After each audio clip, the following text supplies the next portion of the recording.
পরিবারে যদি একটা পরিবারে 4 জন লোক থাকে, আমাদের প্রতিদিন খেতে হবে 250 গ্রাম করে শাকসবজি এবং 110 থেকে 150 গ্রাম ফল খেতে হবে। তার মানে আমি যা খাবার খাবো তার মানে বলা যায় যে শাকসবজি এবং ফল মিলে আমাকে 250 গ্রাম খেতে হয়। এইটা আমরা অনেকে খাই, অনেকে হয়তো খাই না, অথবা যা খাচ্ছি বাজার থেকে কিনে খাচ্ছি। এখন বাজার থেকে যেটা কিনবে, সমস্যাটা কি?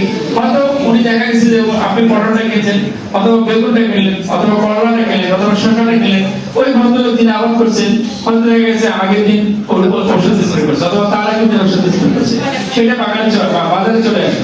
এখন আপনার হয়, আপনি ধরে নিলেন যে গতকালকে আপনি স্প্রে করছেন, আপনি কি আজকে ওটা খাবেন? তাহলে আপনি কি আপনার উৎপাদিত যে পণ্যটা সেটা আপনি কি খুব সহজে আপনি মানে একবারে নির্ভেজাল জিনিস পাচ্ছেন না? তাহলে আমরা অথচ দেখবেন যে আপনার বাড়ির আশেপাশে এরকম 2-4 জায়গা পড়ে আছে না নাকি?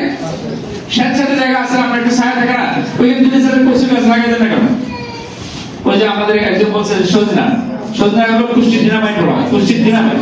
সজনা পাতা যদি আপনি ভর্তা করে খান, প্রতিদিন ভর্তা করে খান, সজনা পাতা নিয়ে এখন বিদেশিরা রিসার্চ করে ওটা একটা বিজনেস করতেছে।